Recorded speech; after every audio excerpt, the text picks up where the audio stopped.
మొరుపెట్టి ప్రార్థన చేశాను, ఎలాగో నీ సన్నిధిని అనుభవించానో దేవా. నేను చనిపోతలకే నా పిల్లలు రాజకీయాల్లో ఉన్న రాజులై ఉన్నప్పటికైనా నా పిల్లలు నీ సన్నిధిలో ప్రార్థించే పిల్లలుగా దీవించు. చప్పలు పడతాను. హల్లెలూయా. అదే కోరిక కోరుకున్నాడు బావి. 29 వచ్చినములో దయచేసి కొంచెం పేడుకుంటారు. హల్లెలూయా. స్తోత్రమా. నీ దాసుడైన నా కుటుంబము, నీ దాసుడైన నా కుటుంబము నీ సన్నిధిని బాగినండి. నీ దాసుడైన నా కుటుంబము రాజా నిత్యము నీ సన్నిధిని ఉండునట్లుగా, నీ సన్నిధిలో నా పిల్లలు ఉండునట్లుగా దానిని ఆశీర్వదించుము. ఆ కుటుంబాన్ని ఆశీర్వదించుము. యెహోవా నా ప్రభువా. సన్నిధి అంటే ప్రార్థన. దేవుని బిడ్డ దావీదు అడుగుతున్నాడయ్యా, నా పిల్లలు రాజకీయాల్లో ఉన్న వాళ్ళు రాజులైనా అధిపతులైనా మేధావులైనా నిన్ను అడిగే ఏ విషయమైనా నా పిల్లలు చేయాలయ్యా. నా పిల్లలు నీ సన్నిధిలో ఉండలాగిన నా పిల్లల్ని ఆశీర్వదించు. హల్లెలూయా. హల్లెలూయా. అట్లా అడగాల. దేవుని బిడ్డ, దేవుని కుమారుడా, దేవుని దావీదులాగా ఎంత సంతోషంగా దేవుని అడిగాడు. దేవుని బిడ్డగా అందుకే దావీదు విషయంలో ఎంత ఏడ్చి దేవుడు కుటుంబాన్ని దీవించమని అడిగాడు. ఏ పాట పాడింటాడు? ఏ పాట పాడింటాడు? నీవు లేని గణపలున కృపయా. చేతులు పైకి లేపు, చప్పలు కొడదాం. చేతులు పైకి అలా తప్పడు కొట్టడం. సంగీతం పెట్టుకోండి. మీ నాయన కూడా సంగీతం. నీవు లేని గణపలు నా కృపయా, నీ పాద సన్నిధి చాలయా. నీవు లేని గణపలు నా కృపయా, నీ పాద సన్నిధి చాలయా.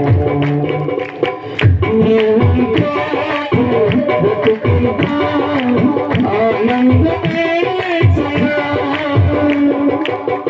నీవుంటే బతుకంతా ఆనందమే.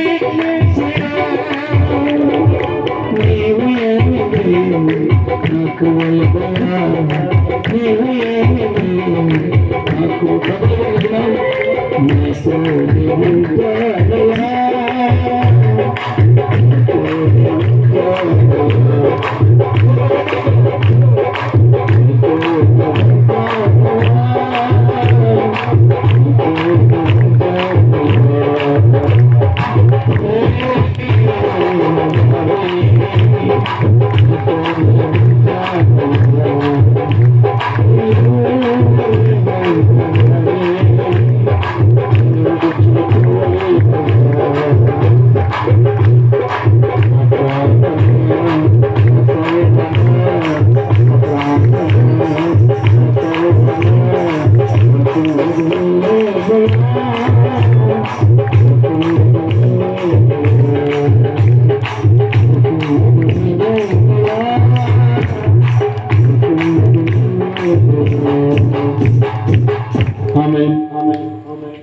ఇలాగ దావీదు తన జీవితంలో ఎన్నో గొప్ప కార్యాలు చేసుకుంటూ వచ్చినట్టుగా గ్రంథస్థములు చూస్తూ ఉన్నాం.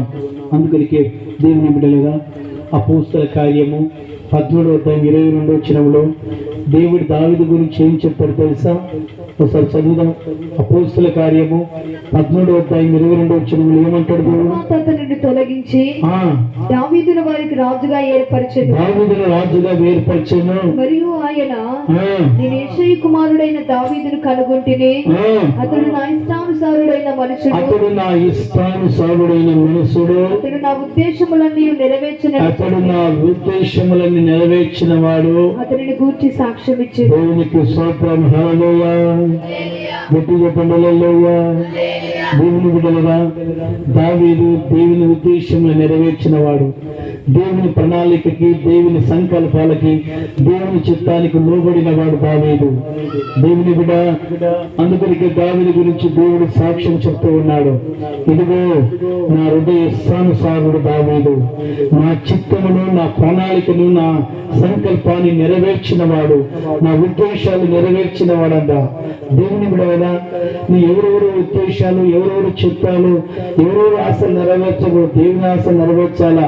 ప్రభా, నా పిల్లలు నాకు నీవు ఎందుకు ఇచ్చావు, మమ్మల్ని ఎందుకు ఈ భూమి మీద పుట్టించావు, నీ సంకల్పం ఏమిటి, నీ ప్రణాళిక ఏమిటి, నీ దైవ చిత్తం ఏమిటి నైనా, నీ చిత్తానికి వ్యతిరేకంగా ఏమైనా మేము చేస్తున్నామా, నా భార్యగా కానీ, నా పిల్లలు కానీ, నా కుటుంబం కానీ, తండ్రి నీ చిత్తాన్ని నెరవేర్చే కుటుంబంగా దీవించండి నైనా, నీ ప్రణాళికకి, నీ ఉద్దేశాలకు నెరవేర్చే బిడ్డలుగా మమ్మల్ని దీవించండి నైనా అని దేవుని అడగాల.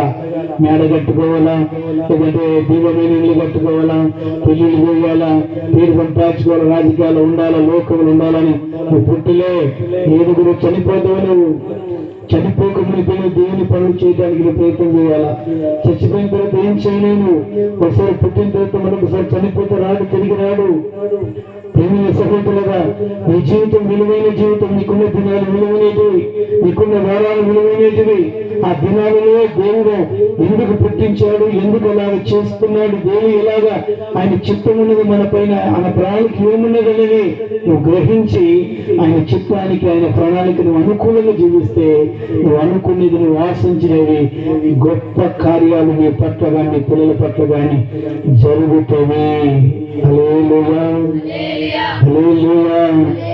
అందుకు దావీదు ఎన్నో శ్రమలు, ఎందరో చచ్చిపోవాలని కోరుకున్నారు ఆయనని, ఎందరో నాశనం కావాలని కోరుకున్నారు, ఎందరో దావీదుని పగబడితే మూహంలాగా ఉన్నాడు మాట్లాడకుండా. ఇప్పుడు కానీ ఎవరైనా మాట్లాడుతున్నా గొడవ పడతావు, వాళ్ళతో వ్యాజ్యం ఆడతావు, కొట్లాడుతావు. దేవుని కాడ నువ్వు వ్యాజ్యం ఆడాలా, దేవుని కాడ నువ్వు పోరాడాలా. శత్రువు నీ కళ్ళ కనపడకుండా నీ మీద పగబట్టేవారు నీ కళ్ళ కనపడకుండా చేస్తున్న దేవుడు.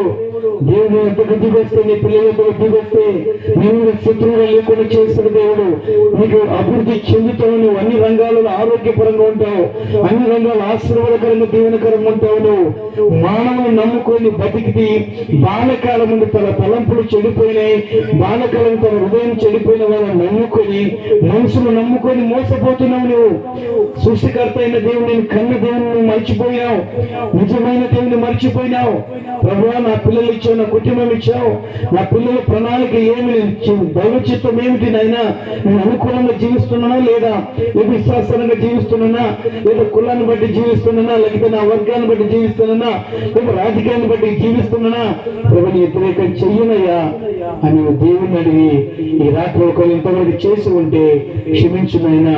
నిజం అనేక మంది శత్రువులు నా నాశనాన్ని కోరుకుంటూ ఉంటారు, వాళ్ళ మీద నాకు విజయం రావాలి దావీదు లాగంటే, నీవు నా ఎత్తుకొచ్చినప్పుడు, నా ఇంట్లో నువ్వు ఉన్నప్పుడే ఏ శత్రు నా మీద విజయం పొందలేడు.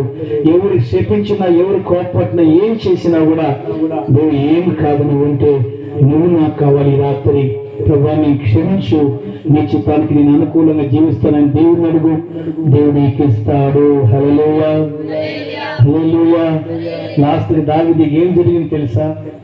దేవుడు సస్యశ్యామలుగా ఉన్నత స్థానంలో, ఎక్కడైతే తిట్టారో, ఎక్కడైతే చనిపోవాలనుకున్నారో, ఎప్పుడైతే